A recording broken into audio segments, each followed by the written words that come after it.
The wind across the Montana Territory didn't just blow, it punished. It scoured the prairie flat and mean, stripping away anything soft or weak, leaving only what could survive. Mara Whitlock had survived 28 winters, and every single one had left its mark. She stood at the edge of Crow's Peak with her prize money folded tight in her coat pocket and absolutely nowhere to spend it. $50. 3 months' wages for most men. She'd won it fair at the territorial baking competition with an apple cinnamon bread that made the judges forget how to talk for a solid minute. They'd handed her the envelope with tight smiles, the kind people wore when they didn't want to be seen enjoying something you made. The women had been worse. She'd felt their eyes crawling over her wide hips, her thick arms, her face that would never be called pretty by anyone's measure. One of them, a rancher's wife with a waist Mara could probably circle with both hands, had whispered loud enough for half the tent to hear. "Well, I suppose if you can't catch a man, you might as well learn to cook." Mara had smiled, thanked them, collected her prize. Then she'd walked out of that tent and kept walking, because staying in Crow's Peak meant watching that woman smirk every Sunday at church, and Mara Whitlock was done swallowing other people's cruelty for the sake of keeping the peace. The problem was, she'd been walking for 3 weeks now, and every town looked exactly the same. She'd tried Helena. The boarding house owner had taken one look at her road-stained dress and said they were full, even though Mara could see empty rooms through the windows. She'd tried a restaurant in Cedar Falls. The owner had actually laughed, not mean exactly, just dismissive, and said he needed someone who could handle the customers, by which he meant someone young and slim who'd smile at the miners and pretend their hands didn't wander. She tried applying to cook for a wealthy family outside Virginia City. The lady of the house had interviewed her in the kitchen doorway, never once inviting her inside, asking questions that had nothing to do with cooking and everything to do with whether Mara knew her place. When Mara mentioned she was widowed, the woman's face had shuddered completely. "We prefer our staff to be uncomplicated," she'd said, which was a polite way of saying they didn't want a woman with a past, with opinions, with a body that reminded them food was meant to be enjoyed instead of feared. So Mara had kept walking. Now she stood at a crossroads, literally, where the northern trail split toward the Canadian territories and the eastern path curved back toward settlements she'd already been rejected from. The November wind bit through her wool coat like it had teeth. Her feet ached. Her prize money was down to $43 after food and one night at a flophouse where she'd slept sitting up because the mattress had more wildlife than a beaver dam. She could go north. Start over where nobody knew her. Except winter was coming fast and she had no shelter, no contacts, and $43 wouldn't buy much mercy in a mining camp full of desperate men. Or she could go back. Admit defeat. Return to Crow's Peak and take whatever scraps of work they'd throw at her while pretending she didn't hear the gossip, didn't see the pity, didn't feel the weight of being the woman nobody wanted. The wind gusted hard enough to make her stagger. "Hell with it," she muttered, and started walking east. Not because she'd made a decision, but because standing still felt like giving up, and Mara Whitlock had survived too much to give up over something as stupid as loneliness. Ugh. She walked for 2 more days, rationing the jerky and hardtack in her pack, sleeping rough under her oilcloth when the sun went down. The landscape stretched endlessly in every direction, gold grass bending under steel-gray skies, the occasional skeletal tree marking where water ran underground. She passed abandoned homesteads, their windows dark as empty eye sockets, testament to all the dreams the frontier had already swallowed. On the 3rd day, she saw smoke. Not much. Just a thin ribbon rising from beyond a low ridge. The kind of smoke that came from a cook fire barely large enough to heat coffee. Mara's first instinct was to keep walking. Lone smoke in empty country usually meant trouble, and she'd had enough trouble to last several lifetimes. But the sun was dropping fast, and she could feel the temperature falling with it. One more night, sleeping rough, might be one too many. At the very least, whoever lived there might spare her some water in a corner of their barn. She adjusted her pack and headed toward the smoke. The ranch revealed itself gradually as she crested the ridge. It sat in a shallow valley where a creek cut through, the kind of location that should have been thriving. Instead, everything looked half dead. The barn leaned to one side like it was too tired to stand straight. The fences sagged. The vegetable garden was a tangle of brown stalks and weeds. The house itself was small but solid, built from rough-cut logs that had weathered to the color of old bone. But it was the silence that made her slow down. Ranches were never silent. There should have been chickens squawking, a dog barking, children playing, someone hammering or sawing or calling out orders. Instead, she heard nothing but the wind moving through dead grass. She stopped at the edge of the property, suddenly unsure. Then the crying started. It wasn't loud, wasn't even particularly insistent, but something about it, the raw, hopeless quality of it, made every hair on Mara's arm stand straight up. She'd heard that kind of crying once before, from her sister's baby during the fever that eventually took him. It was the sound of a child who'd already cried for help so many times they no longer expected anyone to come. Mara's feet were moving before she'd decided to move them. She crossed the yard in long strides, her boots crunching on frost-killed grass. The front porch groaned under her weight. She knocked once, hard, and the sound echoed like a gunshot. No answer. The crying continued, thinner now, fading. She knocked again. "Hello? Anyone home?" Still nothing. She tried the door. It swung open easily, unlatched, which should have been her first warning that something was deeply wrong. Nobody left their door unlatched in this country, not unless they'd stopped caring whether wolves, human or otherwise, came calling. The smell hit her first. Not rot exactly, but neglect. Stale air, unwashed bodies, sickness. The front room was dim, lit only by the weak afternoon light filtering through grimy windows. She could make out a table covered in clutter, a cold stove, dishes stacked in a wash basin that clearly hadn't been touched in days. And in the corner, barely visible in the shadows, a little boy sat on the floor beside a narrow bed. He couldn't have been more than 4 years old. His face was streaked with dirt and tears. His clothes hung loose on a frame that was all sharp angles and protruding bones. He was crying softly, mechanically, like he'd been doing it so long he'd forgotten why he started. "Sweet heaven," Mara whispered. The boy's head jerked up.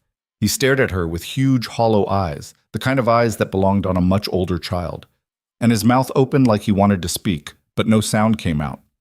Mara dropped her pack and crossed the room in 3 strides. She knelt beside him, her hands hovering, afraid to touch him in case he broke. "Where's your mama, honey?" The boy's lips trembled. Then slowly, he pointed at the bed. Mara's stomach dropped. She forced herself to look. The woman in the bed was young, mid-20s at most, with dark hair plastered to her forehead and skin that had gone the color of old paper. Her chest rose and fell so shallowly, Mara almost missed it. Fever.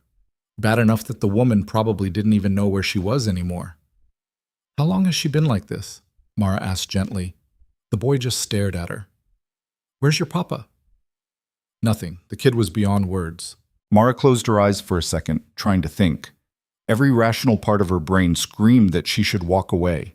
This wasn't her family, wasn't her problem. She'd come looking for water and a place to sleep, not a dying woman and a starving child. If she stayed, she'd get pulled into whatever tragedy was unfolding here. And she had enough of her own tragedies without borrowing someone else's. But then the boy made a sound. Not quite a word, just a desperate little noise in the back of his throat. And Mara's decision made itself. "All right," she said firmly, as much to herself as to him. "All right, we're going to fix this." She stood up and started moving. First priority, get the stove lit. She found wood stacked sloppily beside the back door, along with kindling that was damp from poor storage. It took her longer than it should have to get a fire going, but eventually flames caught and heat began radiating into the frigid room. While the stove warmed, she explored. The kitchen was a disaster. No food in the pantry except some weevil-infested flour and a few withered potatoes. The water bucket was empty. Dirty dishes were piled everywhere. The whole place felt like it had been slowly dying for weeks. She found the well outside. The bucket mechanism was broken, but she managed to haul up water using the rope directly. She carried 2 full buckets inside and set them near the stove to warm. The boy watched her the entire time, his eyes following her movements like he couldn't quite believe she was real. "What's your name, sweetheart?" she asked as she started sorting through the dishes, trying to find something clean enough to use. He didn't answer. "That's all right. You don't have to talk yet." She found a relatively clean pot and filled it with water. "I'm Mara. I'm going to make you something to eat. You hungry?" The boy's eyes went wide, and he nodded so hard his whole body moved. Mara's chest tightened. When was the last time someone fed this child properly? She rummaged through her own pack and pulled out her remaining jerky and hardtack. It wasn't much, but it was something. She broke the hardtack into pieces and dropped them in the warming water to soften, then shredded some jerky and added it in. Not exactly stew, but it would put something warm in the kid's belly. While the mixture heated, she grabbed one of the cleaner rags and wet it with warm water. She knelt beside the boy again and gently wiped his face. He flinched at first, then held perfectly still, like he was afraid any movement might make her stop. "There," she said softly, when his face was clean. "That's better, isn't it?" He stared at her like she'd performed a miracle. The stew, if it could be called that, was ready a few minutes later. Mara poured it into a clean bowl and brought it to the boy. His hand shook so badly when he reached for it that she ended up holding the bowl while he ate, guiding the spoon to his mouth slowly so he wouldn't choke. He ate like he'd forgotten food existed. Not fast, but desperately, his eyes never leaving the bowl in case it disappeared. Mara had to stop him twice to make sure he didn't make himself sick. "Easy, honey, easy. It's not going anywhere, I promise." When he finished, he looked up at her with those huge, solemn eyes and whispered the first word she'd heard from him. "More?" "Tomorrow," Mara told him, brushing his filthy hair back from his forehead. "Your belly needs to remember how to work first. But tomorrow I'll make you a real breakfast. How's that sound?" He nodded slowly, then, without warning, leaned forward and pressed his forehead against her shoulder. Mara froze. Her arms came up automatically, awkwardly, settling around his tiny frame. He was so light, too light. She could feel every knob of his spine through his shirt.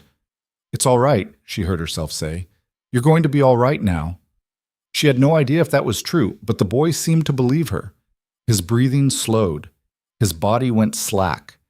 And within minutes, he was asleep, his head heavy against her shoulder. Mara sat there on the filthy floor, holding a stranger's child, and wondered what the hell she'd just gotten herself into. She woke to the sound of footsteps on the porch. It was full dark outside. The boy was still asleep, curled on the floor beside her where she'd laid him down after her legs went numb. The fire in the stove had burned down to coals, giving just enough light to see by. The sick woman in the bed hadn't moved. The footsteps stopped. Then came the scrape of the door opening. Mara grabbed the fire poker and stood up, positioning herself between the door and the sleeping boy. A man stepped inside. Tall, broad-shouldered, wearing a heavy coat covered in trail dust. He stopped dead when he saw her, his hand going automatically to the pistol at his hip. "Who the hell are you?" His voice was rough, exhausted. "I could ask you the same thing." Mara kept the poker raised. "This your house?" "My house, my family, and you're standing in my damn kitchen with a weapon." His hand stayed on his pistol. "Start talking or start walking, your choice." "I'm talking. Name's Mara Whitlock. I was passing through and heard the boy crying, found him starving, and your wife," she jerked her chin toward the bed, "dying. So I stayed, fed the boy. Got your stove working. You're welcome." The man's expression didn't change, but something in his posture shifted. He glanced at the sleeping boy, then at the bed, and for just a second, Mara saw something crack in his face. Pain, guilt, exhaustion so deep it had carved lines into skin that was probably young under all that wear. "That's not my wife," he said quietly. "That's my sister-in-law. My wife's dead. Has been for 3 months." The words landed heavy in the small room. "I'm sorry," Mara said, and meant it. He didn't acknowledge the sympathy, just moved past her to the bed, his movements careful, like he was afraid of what he might find. He touched his sister-in-law's forehead, and his jaw tightened. "She's burning up. Has been for days from the look of things. Where have you been?" "Winter supply run. Was supposed to take 2 days, took 6 because the damn trail washed out and I had to go around." He straightened up, running a hand over his face. "I left Clara in charge. She's 9. Old enough to manage for a couple days, but this..." He gestured helplessly at the room. "This shouldn't have happened. Where's Clara now?" "Probably in the barn. She won't sleep inside when Ruth's sick. Says the coughing keeps her up." Mara set down the poker. "Your boy needs proper food. Your sister-in-law needs medicine or a doctor. And this house needs more than one pair of hands. You got any neighbors who can help?" The man laughed, but there was no humor in it. "Nearest neighbor is 8 miles north. They've got their own problems." He looked at her then, really looked at her, his eyes traveling over her worn dress, her solid frame, her face. She watched him do the calculation people always did, useful versus desirable, and saw him land on the only answer that ever mattered. "I can pay you to stay on," he said bluntly. "Not much. $1 a week plus room and board.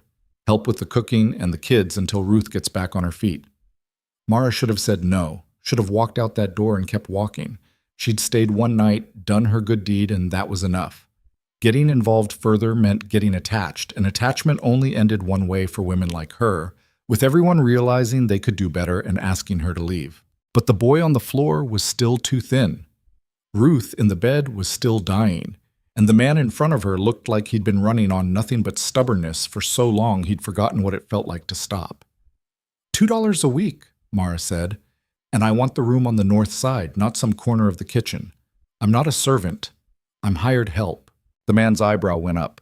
Then, to her surprise, he nodded. Deal. Name's Elias Mercer. That's my son Benji you fed. My daughter's Clara, and that's my sister-in-law Ruth. She came to help after my wife passed, but the fever hit her hard last week. You got any medicine? Some willow bark, whiskey. That'll do for now. Tomorrow I'll see what else you've got and figure out what we need from town. She paused. I'm staying until your sister-in-law is back on her feet. After that, we'll see. Elias studied her for a long moment. Then he nodded slowly. Fair enough. He moved toward the back room where Mara assumed he slept, then stopped. Miss Whitlock? Mara. Mara, thank you for feeding my son, for staying. She waved him off, uncomfortable with gratitude. Get some sleep. You look like hell. He almost smiled. Almost. Then he disappeared into the back room, and Mara was alone with the dying woman and the sleeping boy, and a situation she absolutely, definitely should not have gotten herself into. She added wood to the stove, checked Ruth's forehead, still burning, checked Benji, still sleeping peacefully, the first real sleep he'd probably had in days. Then she sat down in the chair by the stove and stared at her hands. They were good hands, strong, calloused, capable of every kind of hard work, except the one thing everyone seemed to think women's hands were for, being delicate and decorative. She'd told herself she'd only stay one night, cook one meal, then leave. But something about that hollow-eyed little boy, something about the way he'd pressed his forehead against her shoulder like she was the first solid thing he'd found in months, had lodged itself under her ribs and refused to budge. 1 week, she whispered to herself. Just until the woman recovers. Then I'm gone. Outside, the wind picked up, howling across the prairie like it was laughing at her. Morning came cold and pale, the kind of dawn that felt more like a threat than a promise. Mara woke with her neck stiff from sleeping upright in the chair, her body protesting every movement as she pushed herself to standing. The stove had gone cold again. Ruth still lay fevered and motionless in the bed, but Benji was awake, sitting exactly where she'd left him, watching her with those enormous eyes like he was afraid she might vanish if he blinked. Morning, she said, her voice rough. You need the outhouse? He nodded. Come on then, let's get you sorted. She took him outside, waiting on the porch while he used the privy. The ranch looked even worse in daylight, fences sagging under the weight of their own neglect, the barn door hanging crooked on its hinges, equipment scattered in the yard like someone had dropped it mid-task and never picked it back up. This place wasn't just struggling, it was drowning. When Benji finished, she walked him back inside and sat him at the table. Stay put. I'm going to make you something proper. She rebuilt the fire, trying not to think about how low Elias's wood supply was running. Then she went through the pantry more carefully than she had the night before.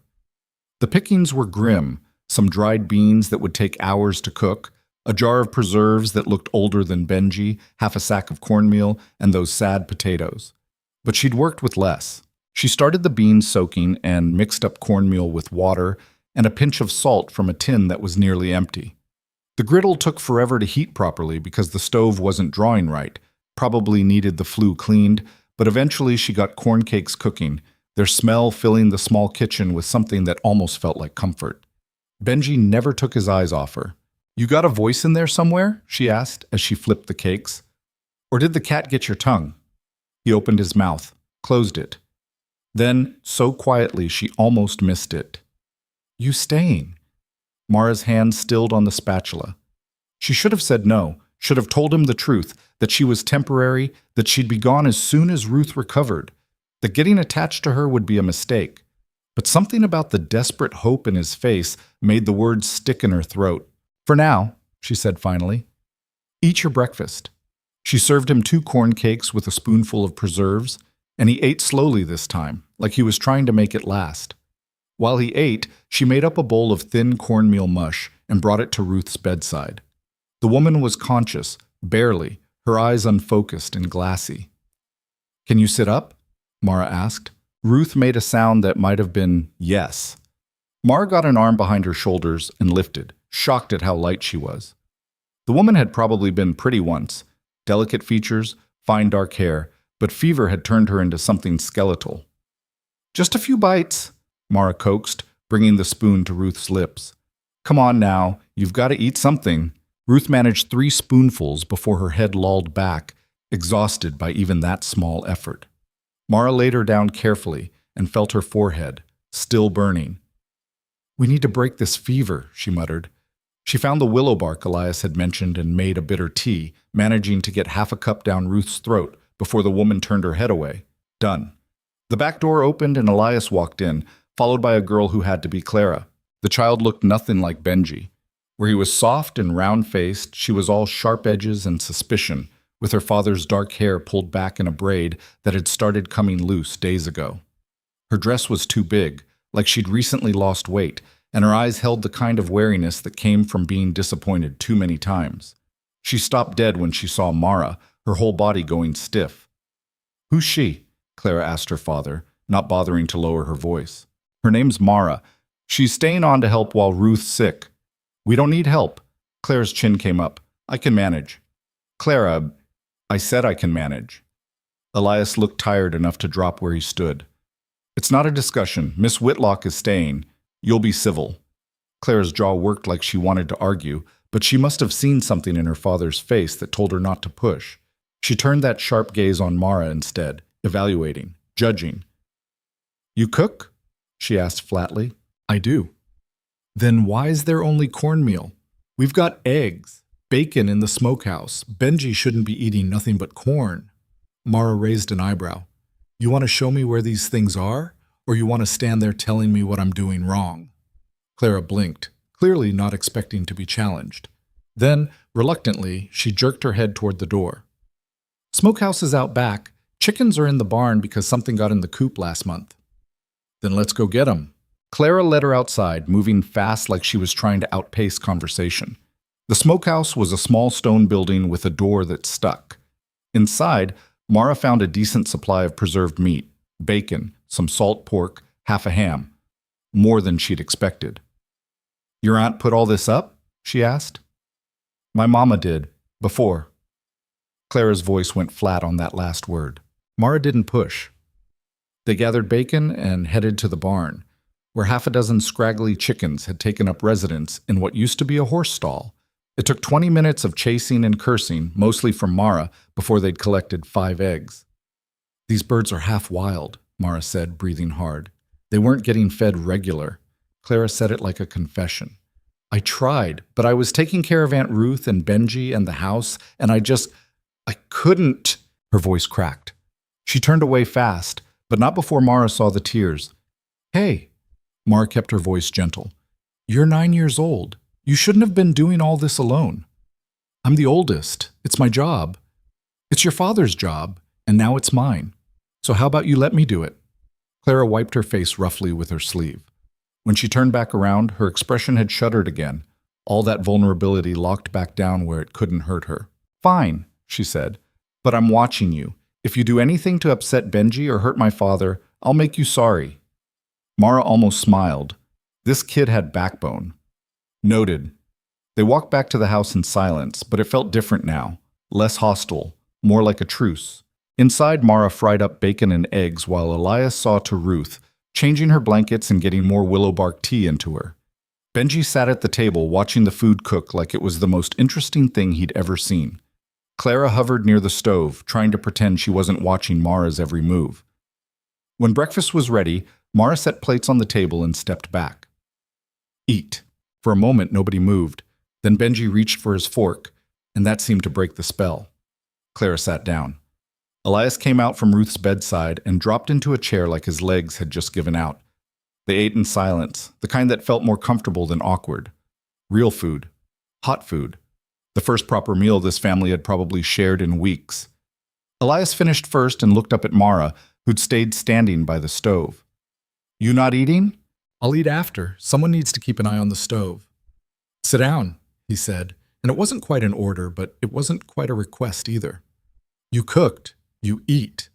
Mara hesitated, then pulled out a chair and sat.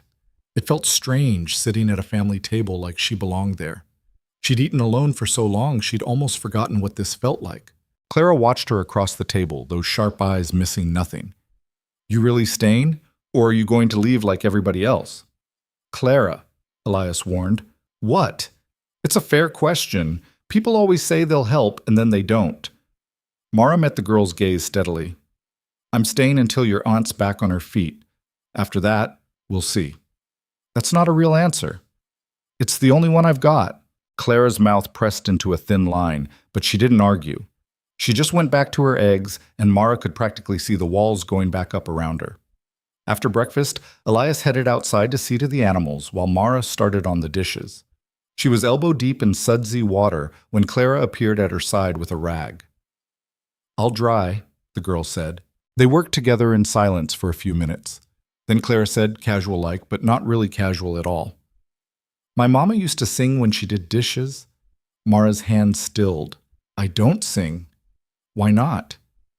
"Because I can't carry a tune to save my life, and anyone who says different is lying." Clara made a sound that might have been a laugh. Might have been.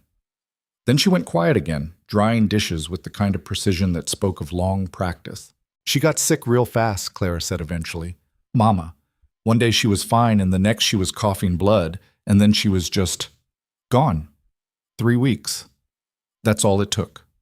Mara didn't know what to say to that, didn't know if there was anything to say, so she just kept washing dishes and let the girl talk. "Aunt Ruth came to help after. She was nice. Not like Mama, but nice. Then she got sick too, and I thought," Clara's voice wobbled, "I thought it was my fault. Like I was poison or something, like everyone who tried to take care of us just died." "That's not how it works," Mara said firmly. "Sickness isn't punishment, it just is." "Then why does it keep happening to us?" "Because life's not fair. And anyone who tells you different is selling something." Clara looked up at her, surprised. Then slowly, she nodded. "Aunt Ruth said we had to have faith, that things would get better if we just believed hard enough." "Did it work?" "No." "Then maybe faith's not the answer. Maybe work is." Clara chewed on that for a moment. Then she handed Mara another plate to wash and said, "I'm glad you're here. Even if you're only staying until Aunt Ruth gets better, it's nice not to be the only one trying." Something in Mara's chest went tight. She scrubbed at a particularly stubborn spot on a pan and didn't look at the girl. "Well, I'm here now, so you can stop trying so hard." The rest of the morning passed in a blur of work. Mara cleaned the kitchen properly, scrubbing surfaces that probably hadn't been touched in months. She went through the pantry and made a list of supplies they'd need from town: flour, sugar, coffee, salt, lard, and about 24 other things. She checked on Ruth every hour, forcing more tea and water down her throat, changing the damp cloths on her forehead.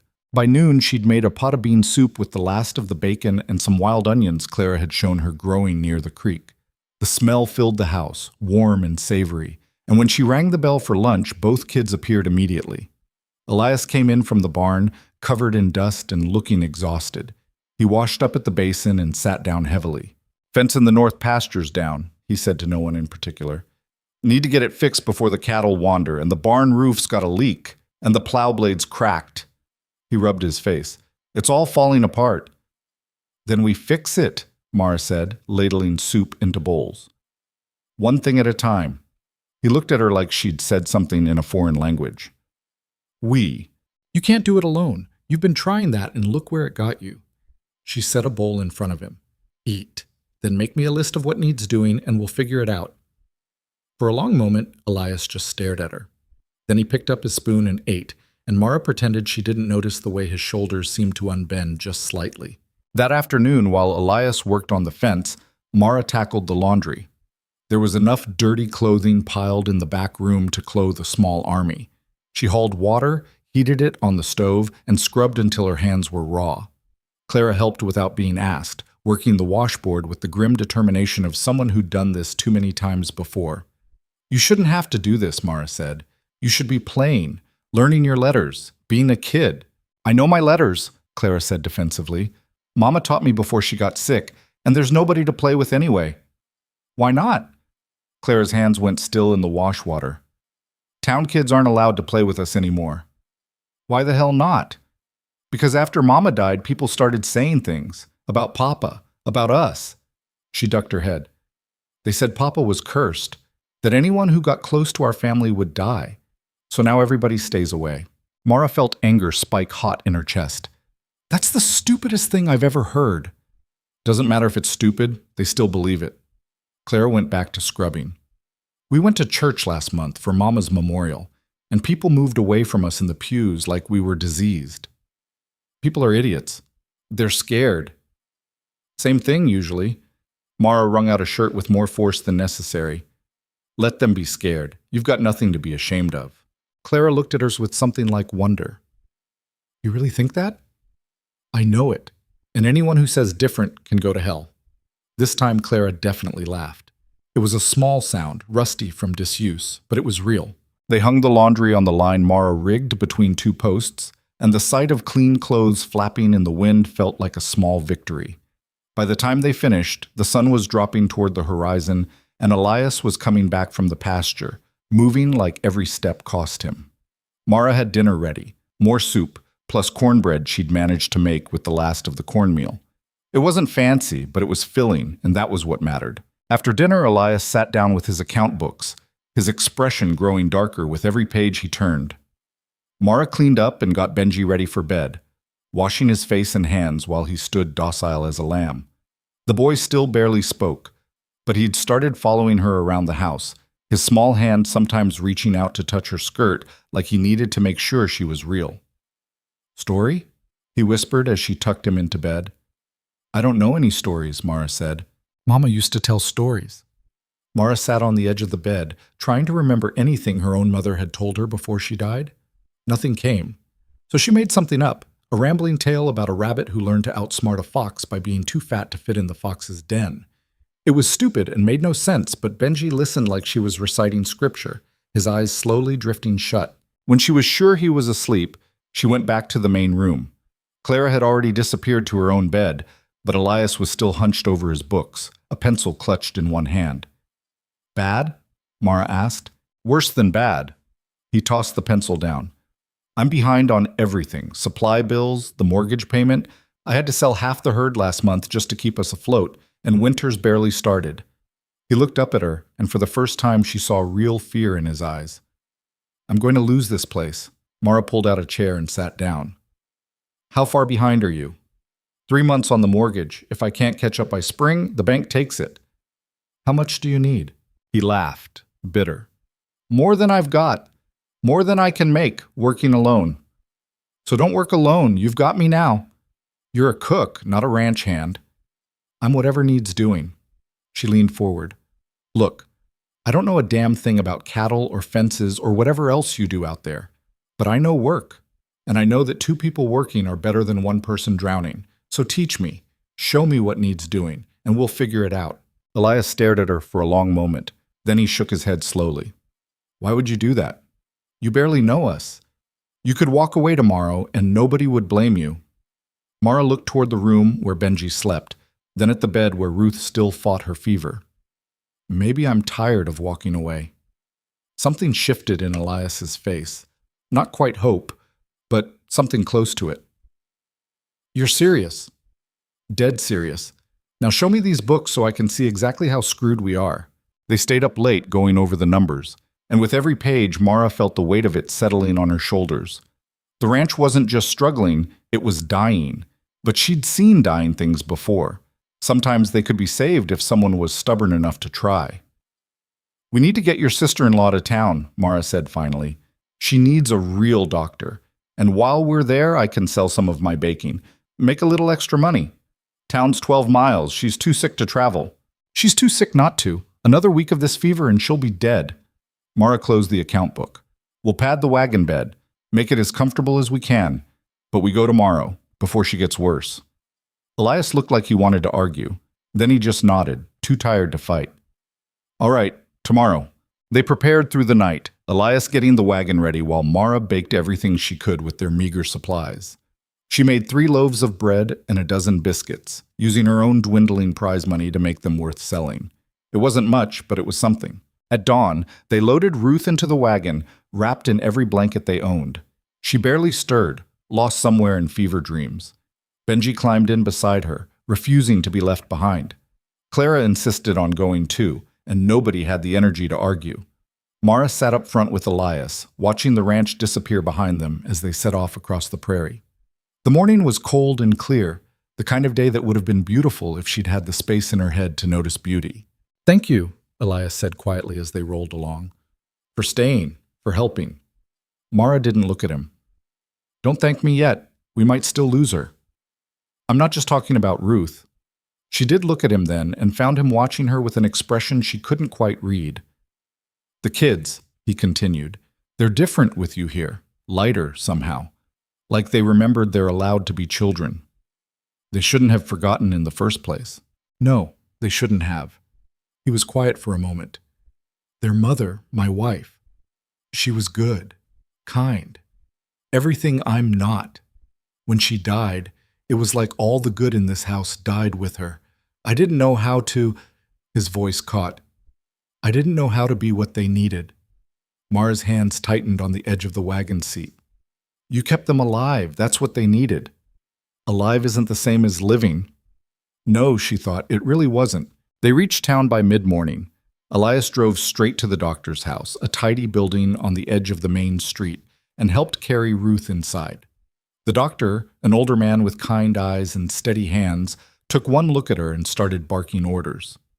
While they tended to Ruth, Mara took her basket of baked goods to the general store. The owner, a round man with suspicious eyes, looked her up and down before speaking. "Help you? I'm selling bread and biscuits, fresh baked this morning. 3 cents for a biscuit, 10 for a loaf." He snorted. "Lady, I've got a baker who supplies me. Don't need yours. Yours any good? Good enough?" Mara pulled out one of her loaves and broke it open, releasing the smell of yeast and butter. "Taste it. Then tell me you don't need mine." The man looked annoyed, but he took a piece and bit into it. His expression changed immediately. He chewed slowly, considering, then reached for another piece. "I'll take all of them," he said, "but I'll give you 8 cents a loaf, not 10. That's my final offer." It wasn't enough, but it was better than nothing. Mara handed over her baked goods and pocketed the coins. As she turned to leave, she heard 2 women whispering by the fabric display. "That's her. The woman staying with Elias Mercer." "Staying with him? Unmarried?" "I heard she just showed up one day. A drifter. Nobody knows anything about her." "Well, we all know what kind of woman does that." Mara's jaw clenched, but she kept walking. Let them whisper. She'd heard worse. Outside, she found Clara sitting on the wagon, her face carefully blank as a group of children played nearby. One of them, a boy about Clara's age, noticed her and said something to his friends. They all laughed and moved farther away. Mara climbed onto the wagon seat beside Clara. "Those kids bother you?" "No." "You're a terrible liar." Clara's composure cracked slightly. "They used to be my friends before. Now they act like I don't exist." "Then they're not worth your time." "Easy for you to say. You don't live here." Mara looked at the girl, at the hurt hiding behind all that defensive anger, and felt something shift in her chest. "Maybe I do now." Clara's head whipped around. "What?" "I said maybe I do. Live here, I mean. Haven't decided yet." For the first time since they'd met, Clara smiled, a real smile, small and tentative but genuine. "You mean it?" "I mean, I'm thinking about it. Don't make it a big thing." But it was already a big thing, and they both knew it. Elias came out of the doctor's house an hour later, looking marginally less terrified. "She's stable. Doctor says the fever should break in a day or 2. Wants to keep her here for observation." "That's good news," Mara said. "It's expensive news." But yeah, good. He paused. We should head back. Still got chores to do before dark. They made the return journey in comfortable silence, the wagon lighter without Ruth's weight, but somehow feeling fuller anyway. When they pulled into the ranch yard, Mara looked at the sagging barn, the broken fences, the house that needed so much work, and felt something she hadn't felt in years. She felt like she'd come home. Over the next few weeks, Mara transformed the ranch through sheer stubborn effort. She woke before dawn and worked until long after dark, cooking, cleaning, mending, organizing. She taught herself to milk the cow Elias had been neglecting and collected eggs from those half-wild chickens until they got used to her and stopped trying to peck her to death. She reorganized the pantry, made lists, planned meals that would stretch their supplies as far as possible. She mended clothes until her fingers ached, patched holes in the roof, fixed the broken well mechanism with nothing but wire and determination. And slowly, impossibly, the ranch started to come back to life. Benji began talking more. Not much, but enough. He started smiling, started playing instead of just sitting and staring. He followed Mara everywhere, his small hand constantly reaching for her skirt, her apron, her hand. And every night, when she tucked him in, he whispered the same thing.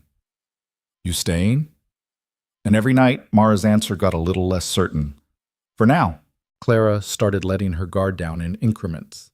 She'd ask Mara questions while they worked, about cooking, about life before the ranch, about whether Mara had ever been married. Mara answered honestly when she could, and deflected when she couldn't, and Clara seemed to respect that. The girl started smiling more, stopped acting like she had to hold the world together by herself. And Elias was harder to read. He worked from dawn to dusk, always moving, always busy, like stopping meant thinking and thinking meant breaking. But Mara noticed things. The way he'd pause sometimes when he came inside and just look around the cleaned kitchen like he couldn't quite believe it was real. The way he'd watch her with the kids, his expression unreadable. The way he'd started asking her opinion on things, small things at first, like whether to sell a calf or keep it, then bigger things, like whether they should plant wheat or corn in the spring. He treated her like a partner, not a servant, and that was something Mara had never experienced before. One evening in early December, after the kids were asleep and the house was quiet, Elias sat at the table with his account books again. Mara was mending one of Benji's shirts by lamplight. We're going to make it, Elias said suddenly. Mara looked up. What? The mortgage payment, the bills. We're going to make it. He looked at her, and there was something raw in his expression. Because of you. The food you've been selling in town, the money you've saved us by making everything stretch, the work you've done so I could focus on the ranch. We're going to make it. We, Mara repeated. Not I. What? You said we're going to make it, like I'm part of this. Elias set down his pencil.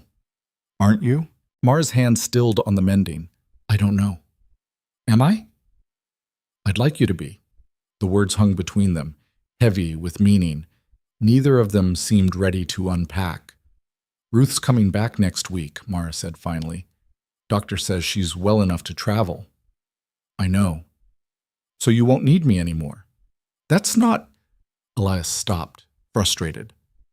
Mara, you have to know by now that this isn't about need, not the way you mean it. Then what is it about?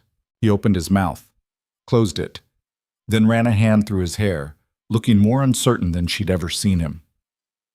I don't know how to say this without it coming out wrong. Try anyway. You fit here. With us, the kids, they're happy again. The house feels like a home instead of a tomb. And He stopped again, searching for words. I want you to stay, not as hired help, as family. Mara's throat went tight. I'm not their mother. I'm not asking you to replace her. I'm asking you to... He made a helpless gesture. Hell, I don't know what I'm asking. I just know I don't want you to leave. People always want me to leave eventually, Mara said quietly. Once they realize I'm not what they thought. Not soft enough, not pretty enough, not... Stop. Elias's voice was firm. I'm not those people. You don't know that. You might change your mind. I won't. Everyone does. They stared at each other across the dim kitchen, years of hurt and loneliness sitting between them like a third presence. Finally, Elias said, Stay. At least through winter. We can figure out the rest later. Mara wanted to say no, wanted to protect herself from the inevitable moment when he'd realize he'd made a mistake. But when she opened her mouth, what came out was, "Through winter. We'll see after that." It wasn't a yes, but it wasn't a no either. And for now, that was enough. Ruth came home on a Wednesday, looking frail but alive. Her color finally returned to something resembling human. Mara had spent the morning preparing the house, changing sheets, airing out rooms, cooking a proper welcome home meal.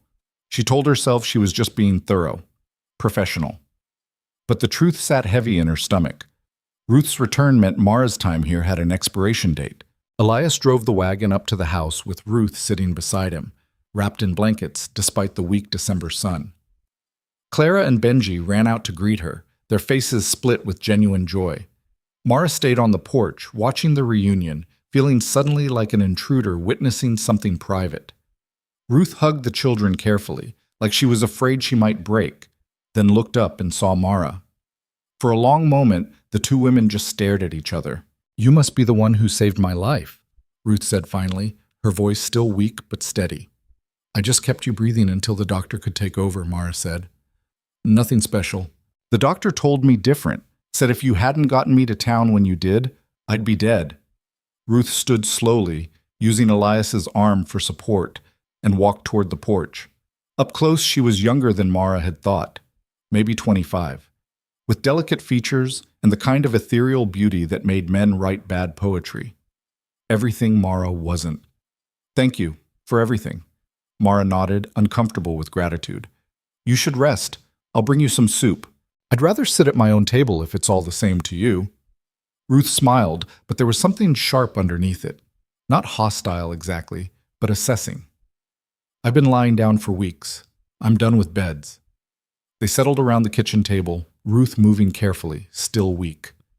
Mara served the soup she'd made, chicken with vegetables from the cellar and herbs she'd dried herself, and watched Ruth take her first spoonful. The woman's eyebrows went up. "This is excellent," Ruth said, surprise clear in her voice. "Mara's the best cook in the territory," Clara announced proudly. "She won a contest and everything." Did she now? Ruth's gaze moved to Mara with new interest. "And what brings a prize-winning cook to the middle of nowhere?" "Bad luck and poor choices," Mara said flatly. "Same as everyone else out here." Ruth laughed, a surprisingly robust sound from someone who'd been half dead a week ago. "Fair enough. Well, I'm grateful you made those poor choices in our direction." The afternoon passed in careful politeness, Ruth getting reacquainted with her domain while Mara tried to figure out where she fit now that the woman of the house had returned. By evening, the dynamic had shifted in ways Mara couldn't quite name. Ruth moved through the kitchen with the confidence of someone who belonged there, adjusting things, commenting on what had changed, reclaiming her territory inch by inch. Mara felt herself pulling back, becoming smaller, quieter. This was Ruth's home, her family. Mara had just been keeping the seat warm. That night, after the children were asleep, Ruth sat at the table with Elias and Mara, her hands wrapped around a cup of tea. "I'll be honest," Ruth said, looking between them. "The doctor says I need at least another month before I'm fully recovered. Maybe longer. I can't do heavy work yet. Can't lift the children or haul water or—" She stopped, frustrated. "I'm useless, basically." "You're healing," Elias said. "That's not the same as useless." "Well, it feels the same." Ruth turned to Mara. "So I have a proposition. Stay on through January, help me get back on my feet. I'll teach you what you need to know about the household, and you can teach me whatever witchcraft you've been using to make this place function again." Mara's throat tightened. Another month. 4 more weeks of pretending this could be permanent. "I don't know." "Please." Ruth's voice was softer now, genuine. "I know I'm asking a lot, but the children, they've attached themselves to you. And honestly, I could use the help and the company. It gets lonely out here." Mara looked at Elias, who was watching her with an expression she couldn't read. "What do you think?" "I think," he said carefully, "that you should do what you want, not what you think we need." But that was the problem, wasn't it? Mara didn't know what she wanted anymore. "Through January," she said finally. "Then I'm gone." Ruth smiled, satisfied. Elias nodded, his face carefully neutral. And Mara wondered why agreeing to stay felt more like a goodbye than a reprieve. The next few weeks settled into an uneasy rhythm. Ruth gradually took over more of the household work, though she tired easily and often had to sit down halfway through tasks. Mara found herself in the strange position of teaching another woman how to run her own home, showing Ruth the systems she'd put in place, the routines that kept everything functioning. Ruth was a quick study, sharp and observant, but she had her own ways of doing things, and slowly the house began shifting back to match her vision instead of Mara's. Small things at first, the way dishes were stacked, where supplies were kept, what time meals were served. Then bigger things.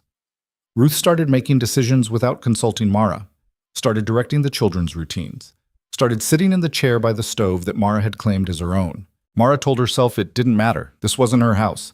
Never had been. She was just the help, and the help didn't get to be territorial about chairs. But it stung anyway. The town gossip got worse. Every time Mara went to sell her baking, she heard the whispers, saw the looks. The women in particular seemed offended by her very existence. A single woman living with a widowed man, never mind that his sister-in-law was there too.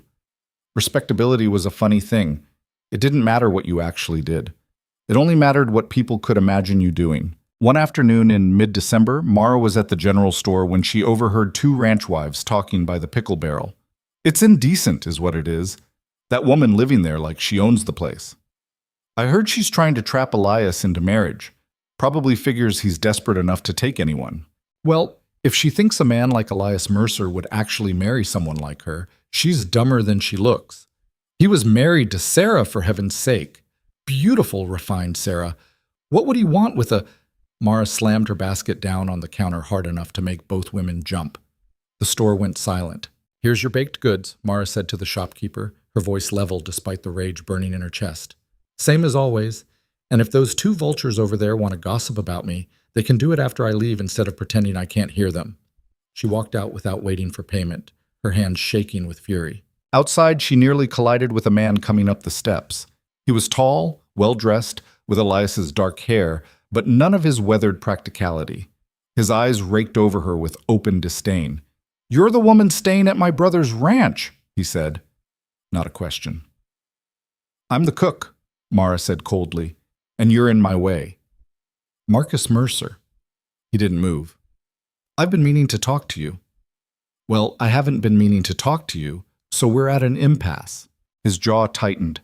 "My brother is vulnerable right now, grieving, not thinking clearly, and I won't stand by while some opportunistic woman takes advantage of his situation."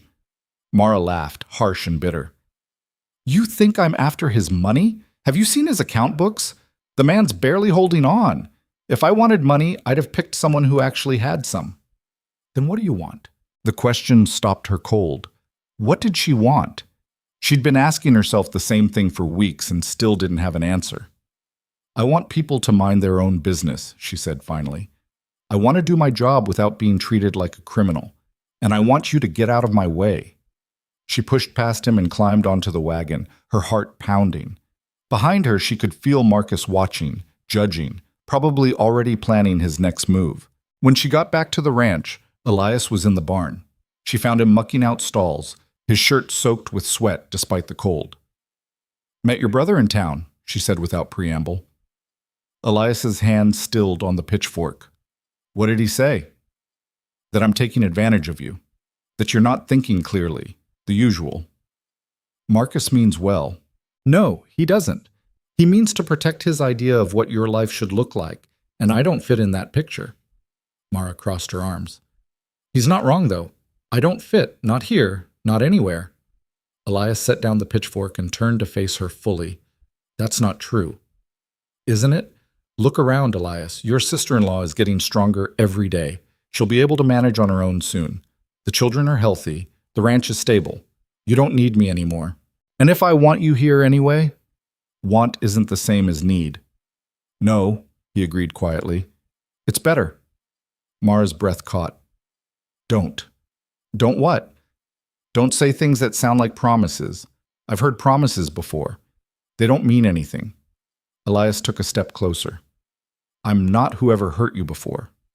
"You don't know that. You can't know that." "Then let me prove it." "How?" He reached into his pocket and pulled out a small wooden box. Mara's stomach dropped before he even opened it. "Don't," she said again, backing up. "Mara, no. Whatever you're about to do, don't." Elias opened the box anyway. Inside was a simple gold ring, worn smooth with age. "This was my mother's. My father gave it to her when they were married, and she wore it until the day she died. It's not fancy, but it's honest, like you." "Put it away," Mara said, her voice shaking. "I want you to stay. Permanently? As my wife, as the children's?" "No." The word came out sharper than she intended. "No, I won't do this." Elias looked like she'd slapped him. "Why not?" "Because you're not asking me to marry you. You're asking me to replace Sarah, to fill the hole she left. And I won't be someone's consolation prize." "That's not what this is." "Yes, it is," Mara's voice cracked. "You think I haven't seen the way you look at her portrait on the mantel? The way the children talk about her like she was perfect? I can cook their meals and clean their house and keep them alive, but I will never be what she was. And I'm done trying to be good enough for people who will always compare me to someone I can't compete with." "I'm not comparing you to anyone." "Liar." Mara's eyes burned. "You've been comparing me to her since the day I arrived, wondering if I measure up, if I'm kind enough, patient enough, pretty enough. And the answer is always no, Elias. I will never be enough. Not for you, not for anyone." "You're wrong." "I'm not wrong. I'm realistic." She turned toward the barn door. "I'm leaving. Tonight. Before this gets worse." "Mara, wait."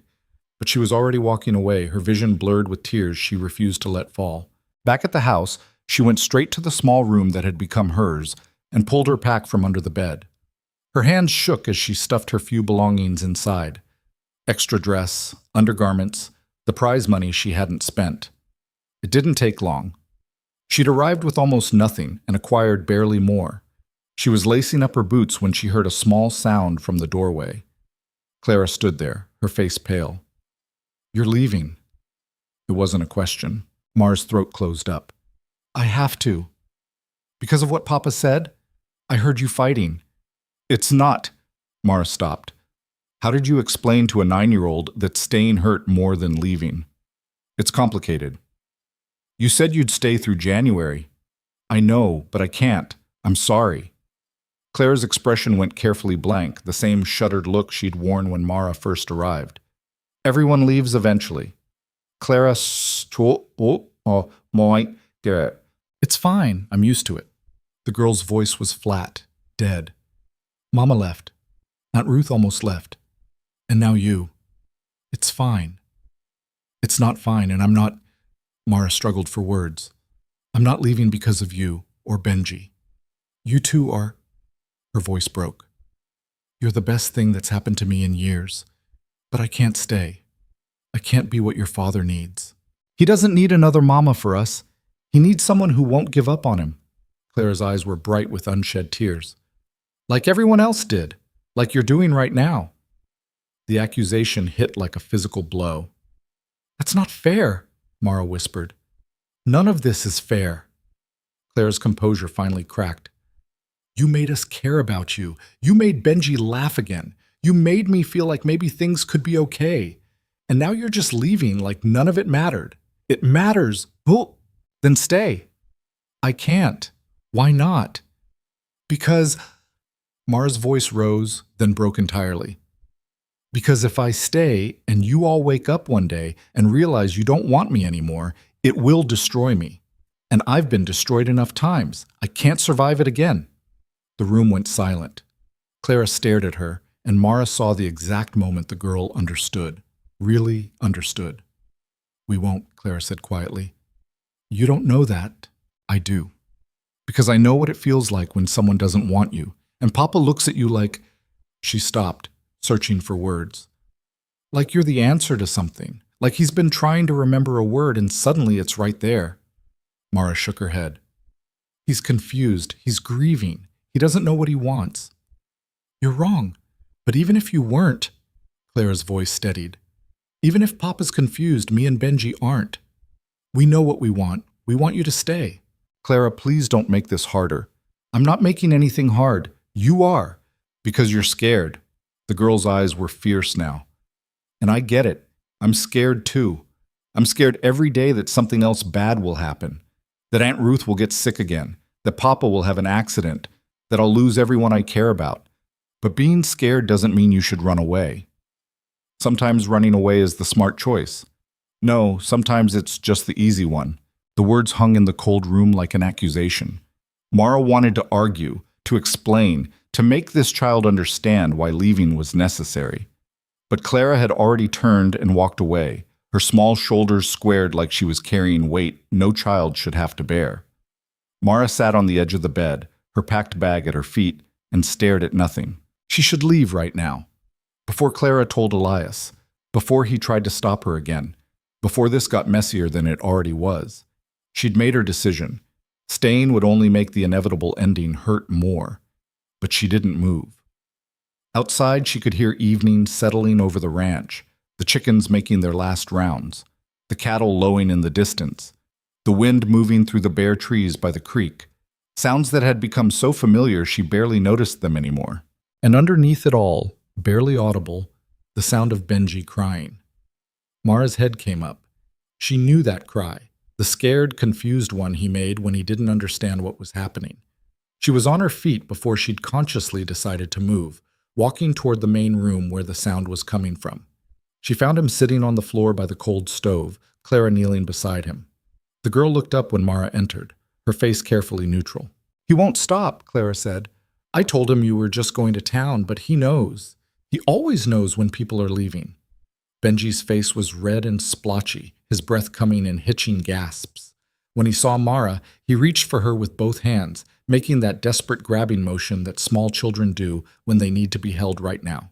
Mara's feet carried her forward without permission. She knelt down and gathered him into her arms, and he buried his face against her shoulder, his small body shaking with sobs. "Shh," she whispered, rocking him gently. "It's okay. I'm here." "You leaving?" Benji choked out between sobs. "Clara said you leaving." The words stuck in her throat.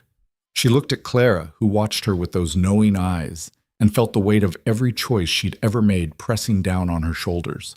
"Please don't go," Benji whispered against her neck. "Please." Mara closed her eyes. This was the moment. The choice. She could set him down, walk out that door, and disappear into the night before anyone could stop her, protect herself, stay safe, stay alone. Or she could stay. Risk everything. Trust that maybe, just maybe, this time would be different. "Benji," she said softly, pulling back enough to see his face. "Look at me." He lifted his head, his eyes swimming with tears. "I need you to understand something," Mara continued, her voice shaking. "If I stay, I'm staying for real. Not just until your aunt gets better. Not just until your papa finds someone better. I'm staying forever. But that means you're stuck with me. With my bad cooking experiments and my terrible singing and my cranky mornings. Are you sure that's what you want?" Benji nodded so hard his whole body moved. "Clara?" Mara looked at the girl. "Same question. You sure?" "I already answered that," Clara said, but she was smiling now, tentative but real. Mara took a shaky breath. Then she stood up, still holding Benji, and walked to her room. She picked up her pack, carried it back to the main room, and dropped it on the floor. "Help me unpack," she said to Clara. The girl's face split into a grin. "Really? Really? But first..." Mara looked toward the door where Elias had just appeared, his expression cautious and hopeful and terrified all at once. "First I need to talk to your papa, alone." Clara took Benji's hand. "Come on, let's go check on the chickens." "It's dark," Benji protested. "Then we'll take the lamp. Let's go." When they were gone, Mara and Elias stood facing each other across the kitchen. The ring box was still in his hand. "I heard," he said quietly, "what you told them." "I'm not finished." Mara's hands clenched at her sides. "I'll stay. I'll marry you if that's what you want. But I need you to understand something first. I'm not Sarah. I will never be Sarah. I'm stubborn and difficult, and I say things I shouldn't. I don't look like the women in town, and I never will. And if you're expecting me to transform into some gentle, refined version of a wife, you're going to be disappointed." I don't want you to be Sarah, Elias said. I want you to be you. You say that now, I'll say it every day for the rest of our lives, if that's what it takes for you to believe me. He took a step closer. You're right. I loved Sarah. Part of me always will. But she's gone. And I'm not asking you to replace her or compete with her memory. I'm asking you to build something new with me. Something that's ours, not a copy of what I had before. Mara's throat tightened. What if I'm not good at it? At being a wife, a mother? What if I fail? Then we'll fail together and figure it out. Elias reached out slowly, giving her time to pull away, and took her hand. Mara, I've watched you for months now. I've seen you work yourself to exhaustion for children who aren't yours. I've seen you fight for this family like we're worth fighting for. I've seen you be braver than anyone I've ever met. And if you're willing to take a chance on us, then I swear I will spend every day making sure you never regret it. That's a big promise. I know, but I've never been more sure of anything. He opened the ring box again. Marry me.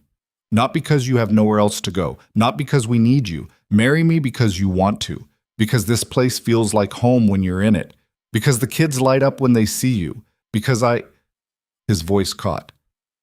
Because I think I'm falling in love with you, and I want the chance to finish falling. Mara stared at the ring, then at his face. She thought about the women in town who whispered about her. About Marcus and his warnings. About all the times she'd been rejected, dismissed, told she wasn't good enough. About how much easier it would be to walk away right now and save herself the inevitable heartbreak. Then she thought about Benji's face when she'd promised to stay. About Clara's fierce loyalty. About morning coffee at this scarred kitchen table and the sound of laughter filling rooms that had been silent for too long. I can't promise I'll be perfect, she said finally. I don't want perfect. I want you. I'll probably disappoint you. Everyone disappoints everyone eventually. That's what forgiveness is for. I might change my mind tomorrow. Then I'll ask you again the day after. Elias smiled, tentative and hopeful. I'm willing to risk it if you are. Mara looked at the ring one more time. It was simple, worn, honest. Like him. Like her. Like the life they might build together if she was brave enough to try. Ask me, she whispered. What? Ask me properly. I want to hear it. Elias took both her hands in his. Mara Whitlock, will you marry me? She opened her mouth. The word no sat right there on her tongue, easy and familiar and safe. But then she thought about Benji crying, about Clara's fierce belief that Mara wouldn't abandon them, about the way this broken ranch had started to feel like the home she'd been searching for her entire life. Yes, she said, and the word felt like jumping off a cliff, terrifying and freeing and impossible to take back. Elias slipped the ring onto her finger. It fit perfectly, like it had been waiting for her all along. Then he kissed her, soft and careful and full of promise, and Mara let herself believe, just for a moment, that maybe this time, finally, she'd found somewhere she could stay.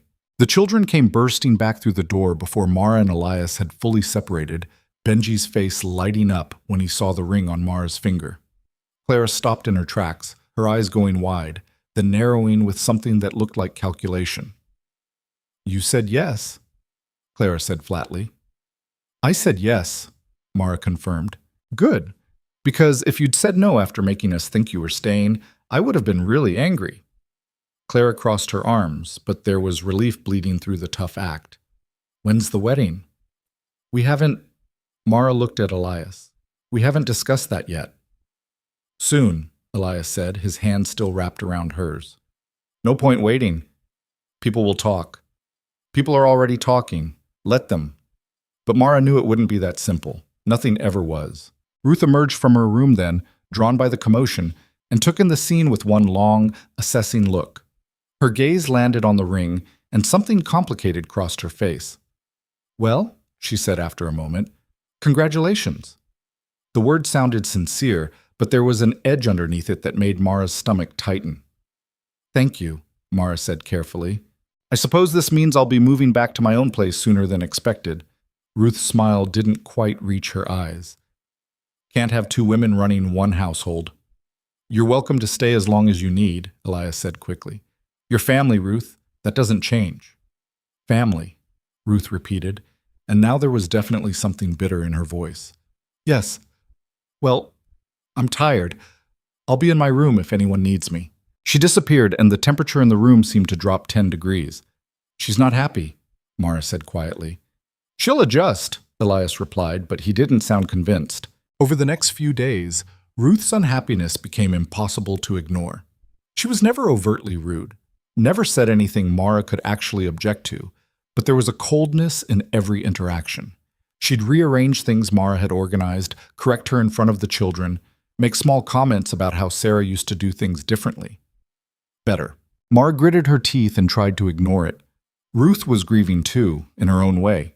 She'd lost her sister, nearly died herself, and now her place in this household was shifting. Of course she was struggling, but it still stung. The announcement of the engagement spread through town faster than fever. By the time Mara made her next supply run, everyone knew. The looks she got were even worse than before. Some pitying, some disgusted, some just openly curious about the scandal of it all. She was loading flour into the wagon when Marcus Mercer appeared beside her, his expression thunderous. You actually did it, he said. You trapped him. Mara didn't look up. He asked. I answered. That's how proposals work. He's not thinking clearly. He's desperate and lonely, and you're taking advantage. I'm not having this conversation with you. Mara hefted another sack. Your brother is a grown man. He can make his own choices.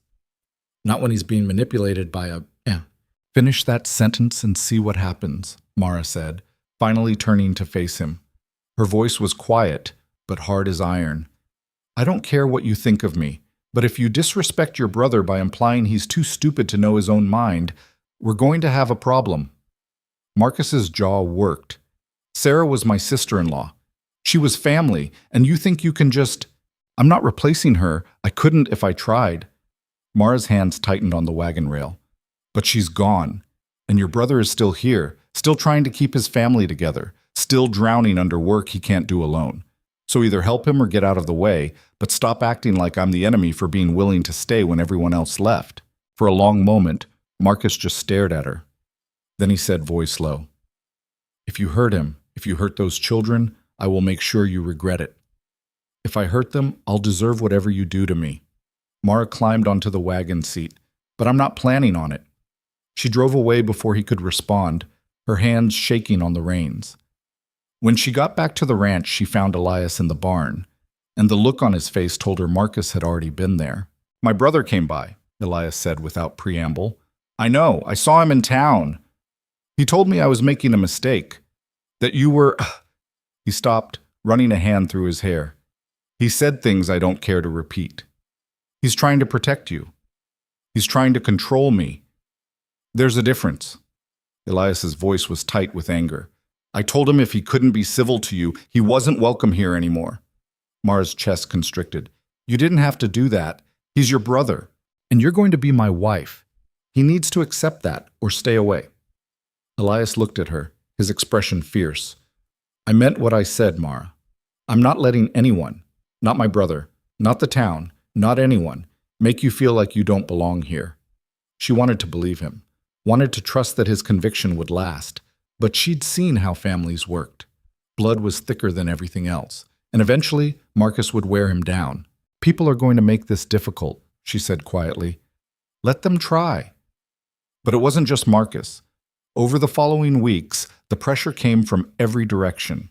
At church, where Mara finally agreed to attend, mostly for the children's sake, women moved away when she sat down. Men stared. The pastor made pointed comments in his sermon about the sanctity of mourning periods and the importance of propriety. After the service, one of the ranch wives cornered Mara by the door. You should be ashamed, the woman hissed. Poor Sarah barely cold in her grave and you're already taking her place. Sarah died 6 months ago, Mara said evenly, and I'm not taking her place. I'm making my own. You're a vulture. That's what you are. Circling a grieving man. That's enough, Helen. Elias appeared at Mara's side, his voice cold. You want to gossip about us? Do it where we can't hear you. Helen's face went red. I'm just saying what everyone's thinking, Elias. This isn't right. It's too soon. It's none of your business. Elias took Mara's arm. Come on. We're leaving. They walked to the wagon in silence, the children trailing behind. Clara's face was flushed with anger, and even Benji looked upset, though Mara doubted he understood why. "I'm sorry," Elias said once they were on the road. I thought people would be better than this." "People are who they are," Mara said. "Can't change that." "Doesn't make it right." No, she thought. It didn't.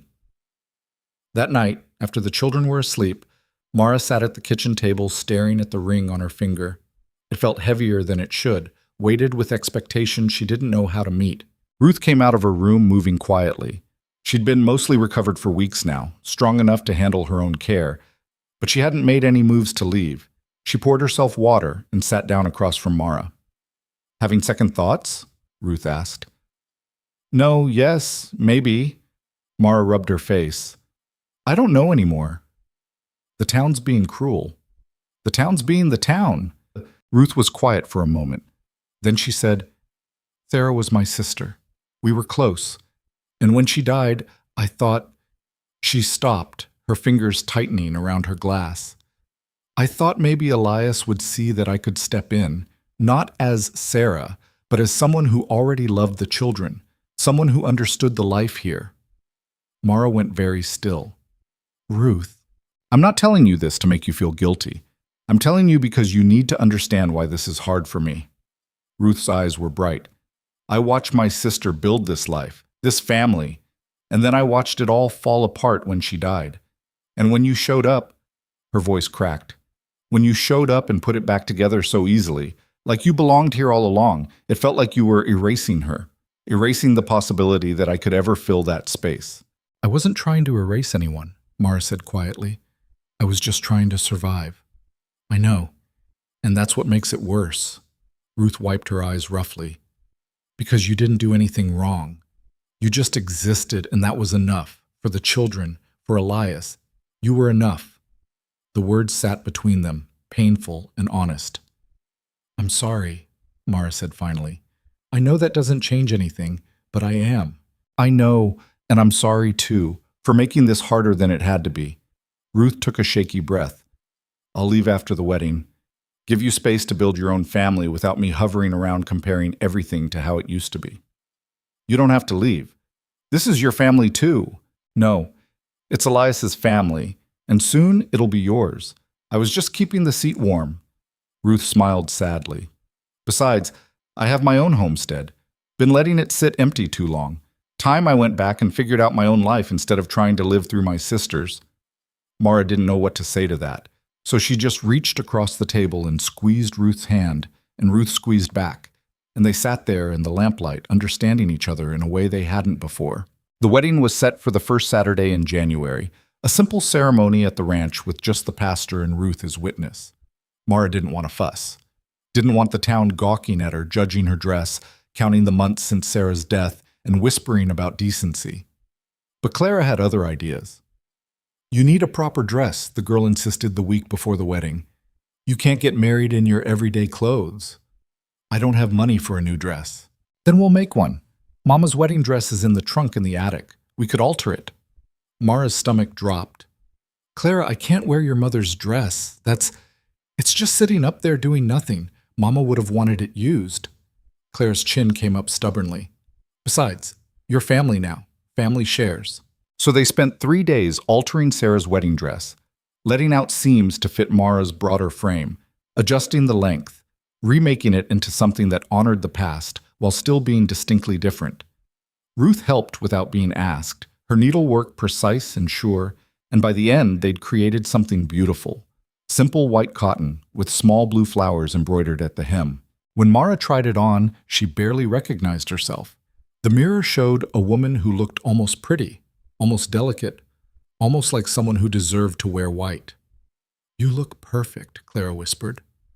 "I look like I'm playing dress-up," Mara said, but her voice wavered. "You look like a bride." Ruth adjusted the neckline slightly.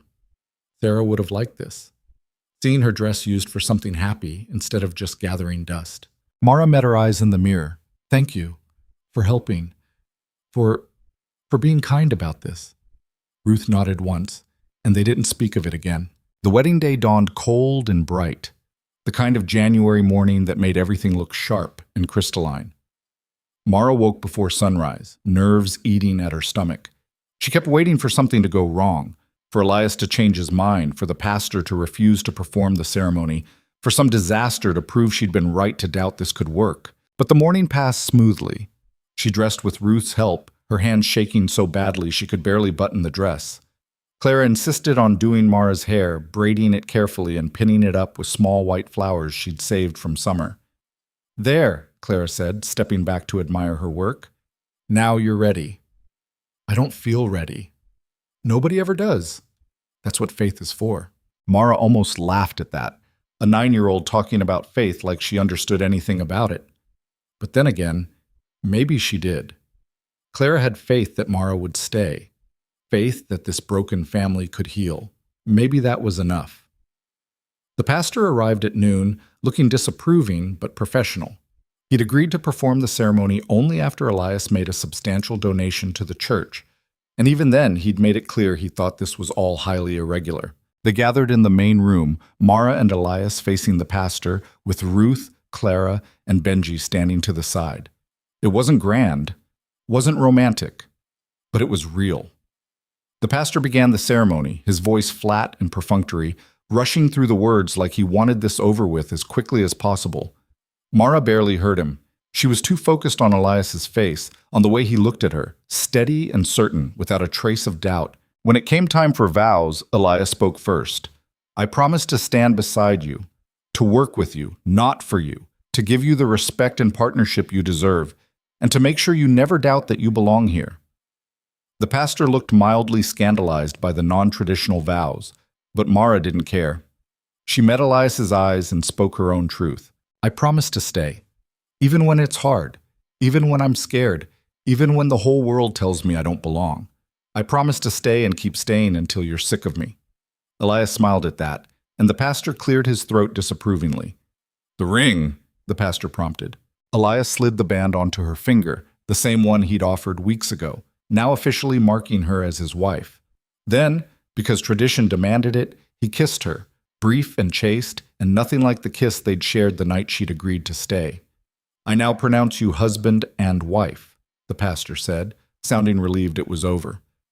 "May your union be—" He paused, clearly searching for something diplomatic to say. "Fruitful and proper." It was the most backhanded blessing Mara had ever heard, but it was done. She was married. She was Mara Mercer now, for better or worse. The pastor left immediately, practically fleeing, and Ruth served the simple meal she'd prepared: roast chicken, potatoes, bread. They ate at the kitchen table, the same place they'd shared hundreds of meals before, but somehow this felt different, more permanent. After lunch, Ruth packed her things. She'd stayed for the wedding as promised, but now it was time for her to return to her own life. The children hugged her goodbye, Benji clinging extra long, and even Elias looked sad to see her go. "Take care of them," Ruth said to Mara at the door. "I will. And take care of yourself too. Don't lose who you are trying to be, what everyone expects."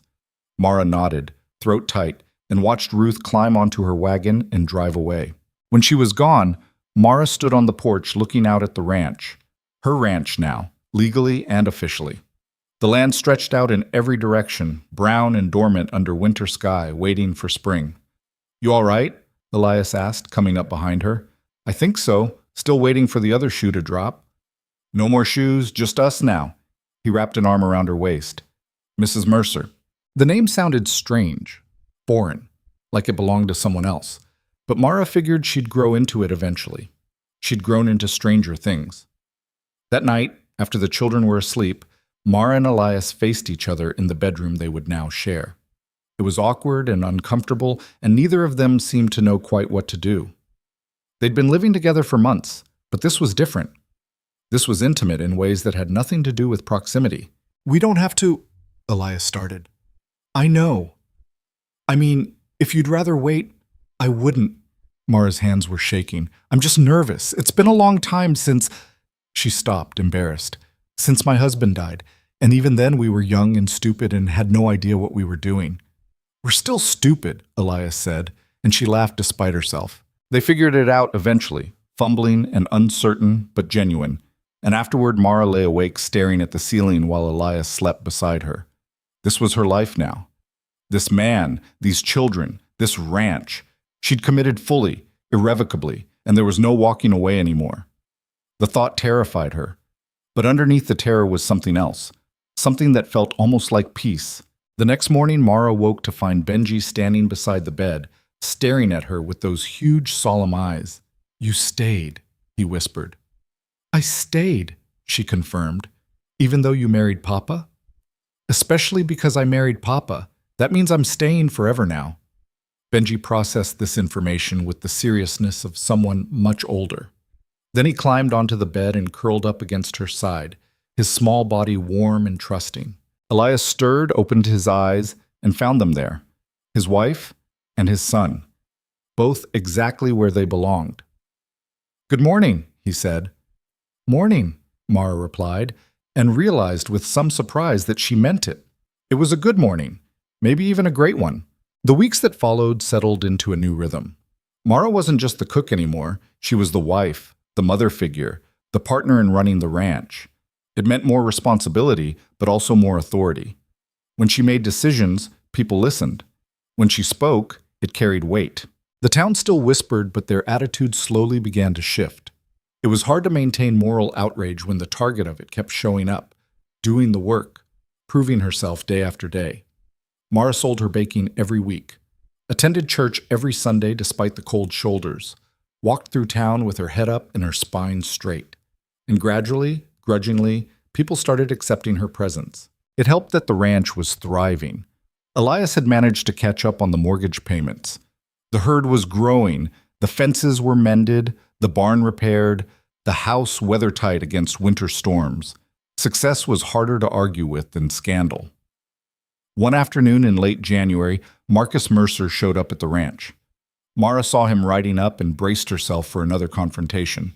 But when he dismounted, his expression was less hostile than she'd expected. "I came to talk to my brother," he said stiffly. "He's in the north pasture. I can get him—" "Actually, I wanted to talk to you first." Mara crossed her arms. "I'm listening." Marcus looked uncomfortable, like the words he needed to say were physically painful. "I was wrong. About you.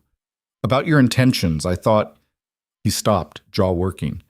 "I thought you were taking advantage, using Elias's grief to secure yourself a comfortable situation. But I've been watching, and—" Another pause. "You actually love them. The kids. My brother. This place. You're not pretending." "No," Mara said quietly. "I'm not.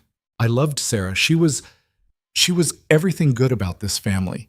And when she died, it felt like that goodness died with her. I couldn't stand the thought of someone replacing her, especially someone who—" He stopped himself, but Mara knew what he'd been about to say.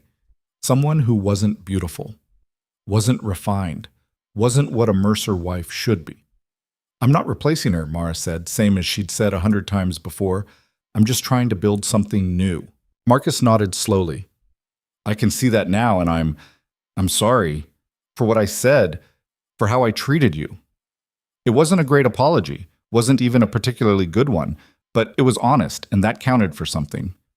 "Apology accepted," Mara said, "but if you insult me again, we're going to have problems." Marcus's mouth twitched in what might have been a smile. "Understood. Can I see my brother now? He's your brother. You don't need my permission." But she walked with him to the pasture anyway, and when Elias saw them coming together, the relief on his face was unmistakable. The brothers talked for over an hour while Mara headed back to start dinner. She didn't know what they discussed, but when Elias came inside later, he looked lighter somehow, less burdened. "Marcus wants to help," he said, "with spring planting. Says he can spare some men and equipment." "That's good." "It's more than good. It means we might actually make it through the year without going under." Elias pulled her into a hug. "Things are getting better, slowly, but they are." And he was right. Things were getting better. Clara started laughing more, acting like an actual 9-year-old instead of a miniature adult carrying the weight of the world. She made friends with a neighbor girl whose family had recently moved to the area and didn't know about the Mercer family curse. Benji's nightmares stopped. He gained weight, grew stronger, started talking in full sentences instead of whispered fragments. And Mara, Mara started believing she might actually survive this, that maybe, impossibly, she'd found the place where she belonged. Spring came late that year, holding back like it wasn't sure the world deserved another season. But when it finally arrived in mid-March, it came hard and fast. Snow melting into rushing creeks, dead grass giving way to green shoots, the air suddenly full of possibility instead of just cold. Mara stood in the kitchen garden, turning over soil that had been frozen solid for months, and felt something shift inside her chest. She'd been at the ranch for almost 5 months now. 5 months of work and worry, and slowly, impossibly, learning to believe this might actually last. "You're going to wear yourself out," Elias called from the barn. "It's barely past dawn. Ground's finally soft enough to work. Not wasting it." He walked over, wiping his hands on his pants. "At least let me help." They worked side by side as the sun climbed higher, turning over earth and pulling out rocks, planning where to plant what. It was good work, the kind that made your back ache and your hands dirty, but left you feeling like you'd accomplished something real. "Clara wants to plant flowers," Mara said, "along the front of the house. Said her mama used to have wildflowers there. That all right with you?" "Why wouldn't it be?" Elias straightened, studying her. "Because you've spent 5 months trying not to step on Sarah's memory. Might be nice to hear you claim something as your own for once." Mara's hand stilled on the spade.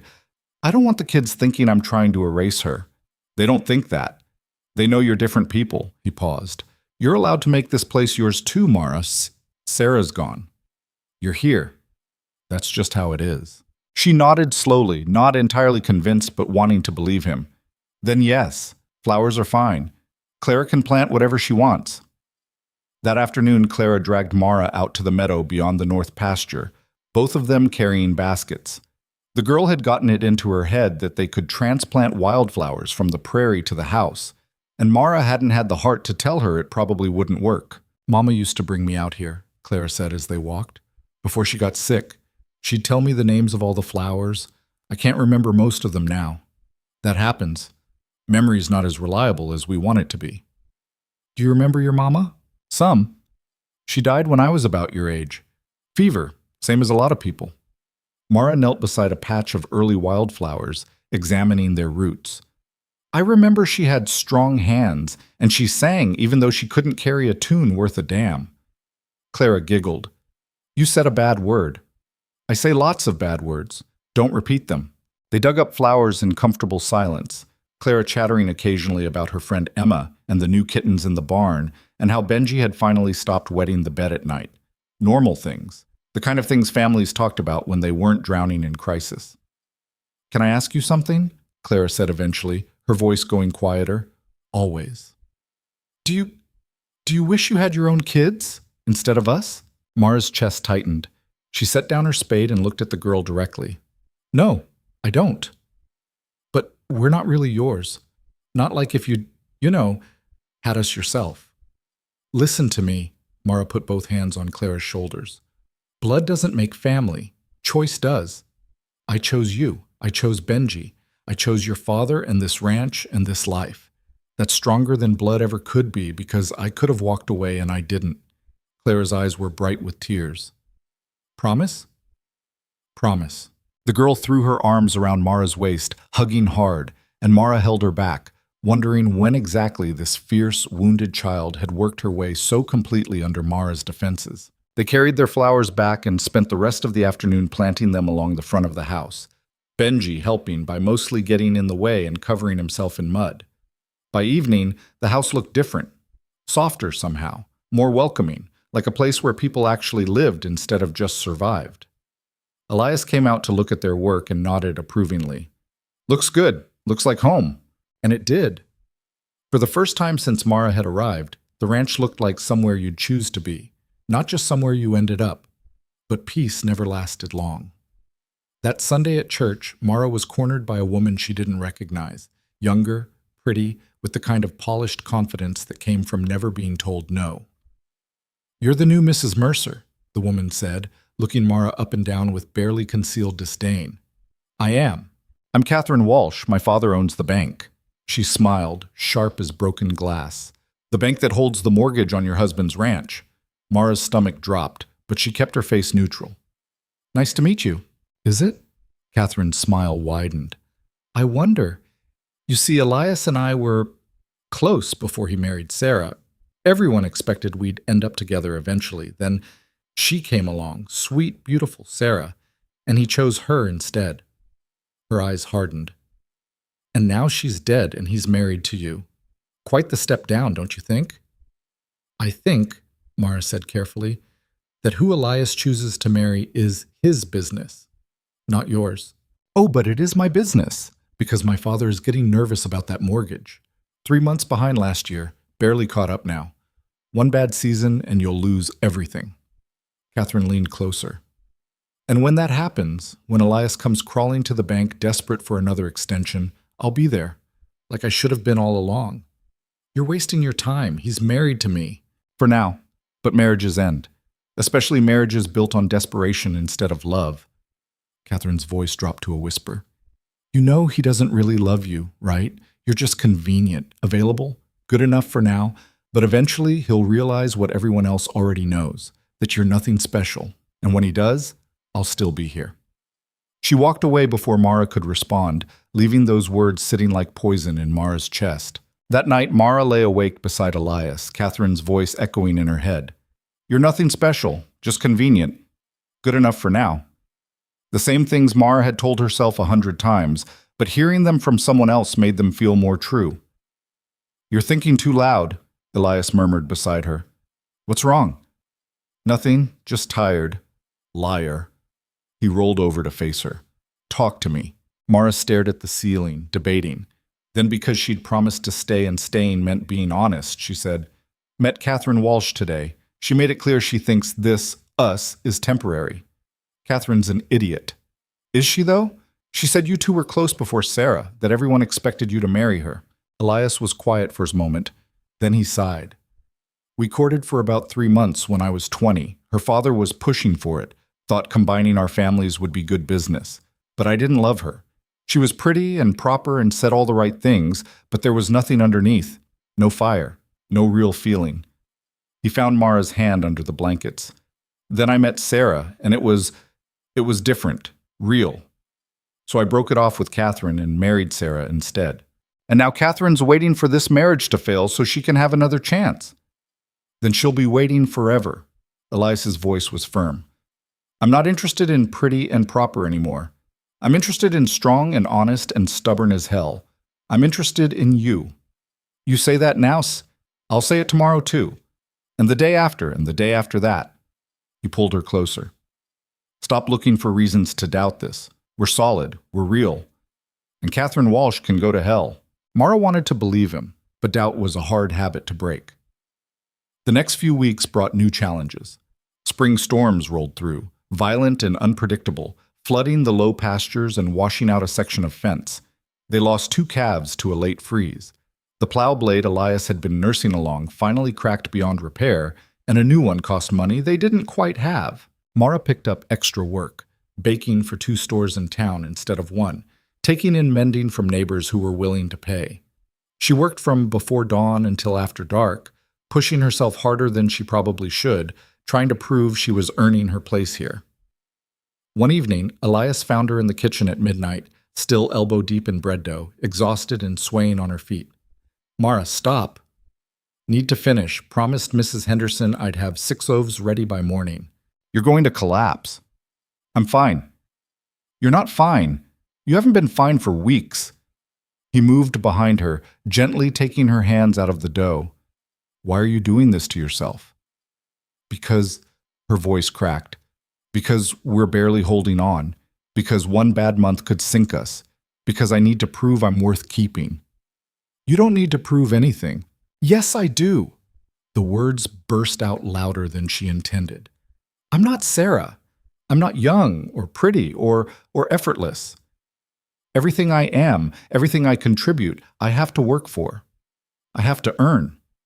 Because if I'm not useful, if I'm not bringing something to this family, then what's the point? Why would you keep me? Elias turned her around to face him, his hands on her shoulders. Because I love you, you stubborn woman. Not for what you do. Not for how useful you are. For you. Just you. Mara shook her head. You don't. I do. I love you. I've been trying to show you for months, but you're so convinced you're not worth loving that you can't see it." His voice was fierce. "You think I don't notice how you light up when Benji laughs? How you always make sure Clara gets the first piece of cake because you know she loves sweets? How you check on the animals even when you're exhausted because you know I'm more tired? I see you, Mara, all of you, and I love what I see." "Why?" The word came out broken. "Why me? You could have had Catherine, or someone like her, someone beautiful and refined who knows how to be a proper wife." "I don't want proper, I want real." He cupped her face. "I want someone who burns dinner sometimes and swears when she's frustrated and isn't afraid to tell me when I'm being stupid. I want someone who fights for this family like her life depends on it. I want you. And if you can't believe that, then I'll just have to keep saying it until you do." Mara's throat closed up. She'd spent so long believing she wasn't enough that hearing the opposite felt like a language she didn't speak. But Elias's face was open and honest, and she couldn't find any trace of lie in his eyes. "I don't know how to accept this," she whispered. "Then we'll figure it out together. But first," he guided her toward their bedroom. "You're going to sleep. The bread can wait. Mrs. Henderson can wait. Everything can wait until you're rested."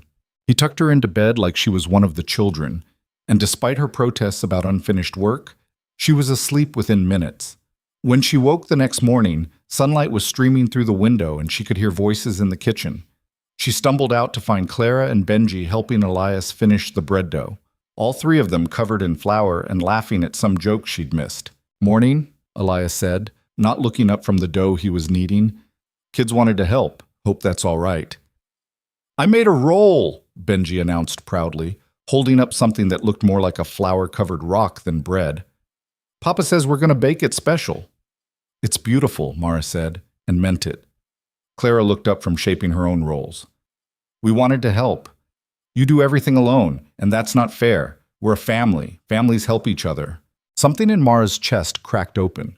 She'd been so focused on proving her worth, on earning her place, that she'd forgotten families weren't supposed to be transactions. They were supposed to be partnerships, messy, imperfect partnerships where everyone carried part of the weight. "Thank you," she said quietly, "for helping, for everything." That afternoon, after the baking was done and delivered, Mara found herself with rare free time. She walked out to the meadow, where she and Clara had dug up wildflowers, just to have a moment of quiet. The prairie stretched endlessly in every direction, grass bending under the wind, the sky so big it hurt to look at. She'd spent so much of her life running, from towns that rejected her, from men who disappointed her, from the constant feeling that she didn't belong anywhere. But standing here now, on land that was legally half hers, with a family that had chosen her as much as she'd chosen them, running felt like the furthest thing from her mind. This was home. Messy, imperfect, constantly threatened by weather and money and other people's opinions, but home nonetheless. When she got back to the house, she found Clara in the garden, planting something new. "What's that?" Mara asked. "Vegetable seeds. Thought we could grow more than just flowers." Clara looked up, shading her eyes against the sun. "Can I ask you something?" "Always." "If you had a baby, your own baby, would you love it more than us?" The question hit like a punch. "Clara, I need to know because if you did, I'd understand. Blood is supposed to matter more, right? That's what everyone says." Mara knelt beside the girl, dirt staining her skirt. "Listen carefully. I don't know if I'll ever have another baby. I'm not young, and sometimes these things just don't happen. But if I did, if we had a baby, I wouldn't love you less. Love doesn't work like pie, where you only have so much, and adding someone means taking from others. It grows. It expands. There's always enough. Promise? I promise. You and Benji, you're my children, not by blood, but by choice, and that means just as much. Maybe more." Clara studied her face for a long moment, then nodded, satisfied. "Okay, good. Because Benji was worried you'd leave if you had a real baby." "He said that?" "Not in words exactly, but I can tell." Clara went back to her planting. "He loves you, you know. We both do."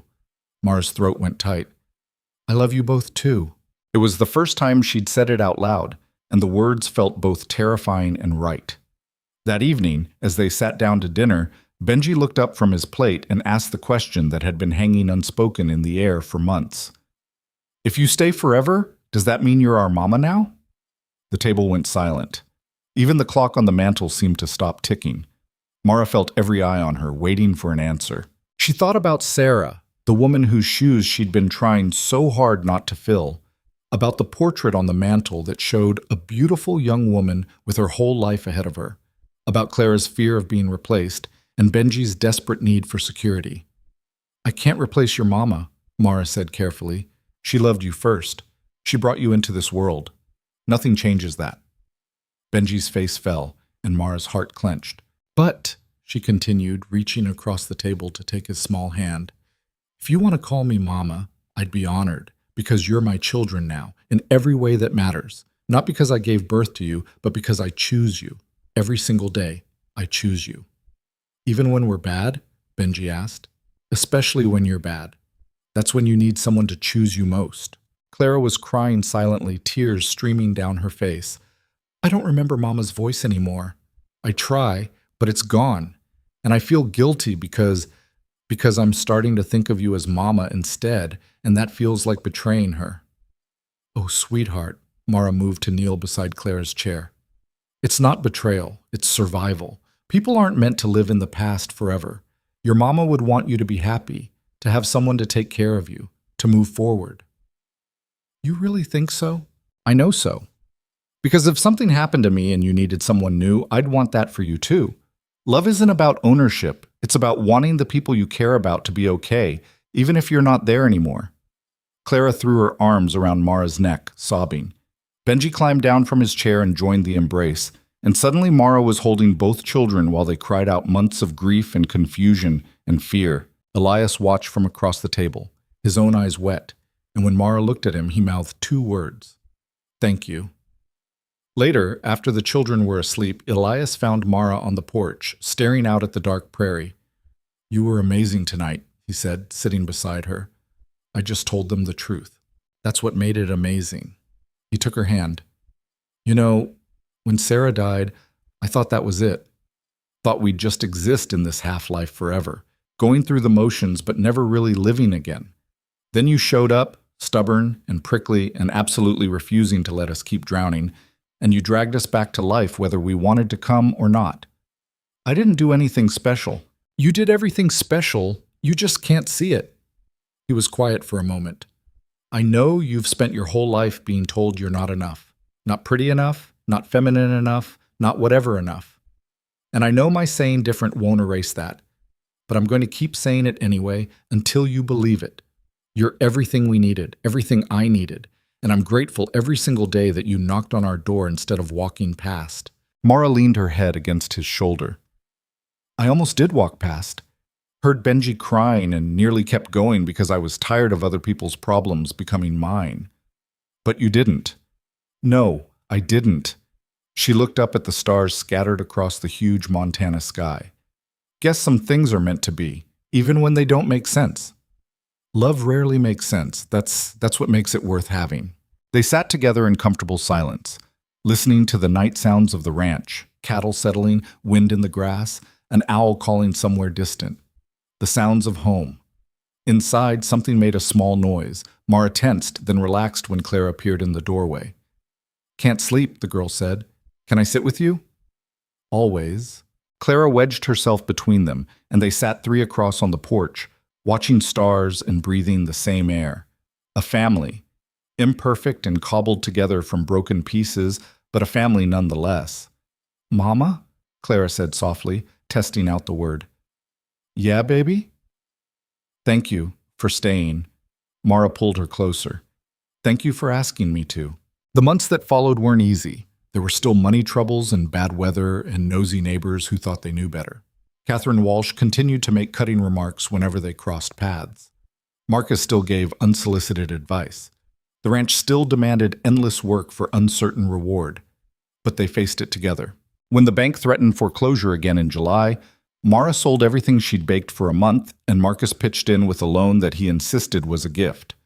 When Clara came home crying because some girls at school had been cruel, Mara taught her the same lesson she'd learned, that other people's opinions were their problem, not yours. When Benji had nightmares, he came to Mara's side of the bed, and she held him until morning. And slowly, impossibly, the ranch transformed from a place that was barely surviving into something that was actually thriving. The cattle herd grew. The crops came in better than expected. They hired a hand to help with the work, a young man who'd also been rejected by the town and understood what it meant to find family in unlikely places. By the time autumn arrived, painting the prairie in shades of gold and rust, the Mercer Ranch had become known for more than just tragedy. It was the place where that determined woman had somehow turned everything around, where children who'd been half feral with grief were now happy and healthy, where a man who'd nearly lost everything had found his footing again. One October evening, Mara stood in the kitchen making bread while Clara did homework at the table and Benji built towers with wooden blocks. Elias came in from the barn, kissed her cheek without thinking about it, just a casual gesture of affection that had become routine, and poured himself coffee. "Good day?" Mara asked. "Decent. Northern fence needs work before winter, but that's always true. Marcus says he'll send someone over next week." He sat down beside Clara, looking over her arithmetic. "This one's wrong." "Is not." "Is 2. 7 times 8 is 56, not 54. Clara scowled but corrected it. It was so ordinary, so completely, perfectly normal. The kind of evening Mara had dreamed about as a girl, but never thought she'd have. No drama, no crisis, just family existing together in comfortable chaos. "Mama," Benji called from the floor, "my tower's bigger than me." "That's wonderful, baby. Come see." Mara dried her hands and went to admire the tower, which was indeed impressive for a 4-year-old. Benji beamed up at her with absolute trust and adoration, and Mara felt her chest expand with something too big to name. This was what she'd been running toward her entire life without knowing it. Not perfection, not ease, just belonging, just home. That night, after the children were asleep and the house was quiet, Mara found herself standing in front of Sarah's portrait on the mantel. The beautiful young woman looked back at her, forever frozen at 24, forever perfect in death. "I hope I'm doing right by them," Mara whispered. "Your children. I'm trying my best, but I know I'm not you. I'll never be what you were. But I love them. I hope that's enough." The portrait didn't answer, of course, but somehow, standing there in the dim lamplight, Mara felt a sense of peace. Like maybe Sarah, wherever she was, understood, maybe even approved. Elias came up behind her, wrapping his arms around her waist. "Talking to ghosts?" "Something like that. She'd like you, I think. Sarah, you're different in a lot of ways, but you're both stubborn as hell and unwilling to let the people you love fail. She'd respect that." "You think?" "I know." He rested his chin on top of her head. "You're both the best thing that ever happened to this family, just in different ways, at different times." Mara turned in his arms, looking up at his face. "I love you. I don't think I've said that enough. You say it every day, just not always with words." He kissed her forehead. "But it's nice to hear it anyway." "I love you," she said again, testing out how it felt. "I love this place. I love those kids. I love this messy, impossible life we're building." "Good. Because you're stuck with us now." "I know. And that's..." She smiled. "That's exactly what I want." They stood together in the quiet house, surrounded by all the small signs of family, children's drawings on the walls, dishes in the sink, coats hung by the door. Evidence of lives being lived, not just endured. Outside, the prairie wind moved through the grass, endless and eternal. The same wind that had punished Mara when she first arrived was softer now, or maybe she'd just learned to stand against it. Either way, she wasn't running anymore. Wasn't looking for the next town, the next opportunity, the next place that might finally accept her. She'd found what she was looking for, though it looked nothing like she'd expected. Not a perfect life, not an easy one, but a real one, built on choice, not blood, on loyalty, not obligation, on love that was earned and given freely and strengthened by every challenge they faced together. Mara Mercer, no longer Whitlock, no longer alone, had come to this ranch as a stranger nobody wanted. She'd become the woman who refused to leave when leaving would have been easier. And in refusing to abandon them, she'd found the only thing she'd ever really needed, a place where she belonged. The house that had echoed with grief now filled with laughter. The children who'd been dying found their way back to life. The man who'd been drowning learned to breathe again, and the woman nobody wanted became the heart that held it all together. Not because she was perfect, not because she fit some ideal of what a wife or mother should be, but because she showed up. She stayed. She fought for them when they couldn't fight for themselves. And she taught them all, through sheer stubborn example, that family wasn't about blood or beauty or meeting anyone's expectations. Family was about choosing each other, every day, even when it was hard, especially when it was hard. And that, Mara finally understood, was more than enough.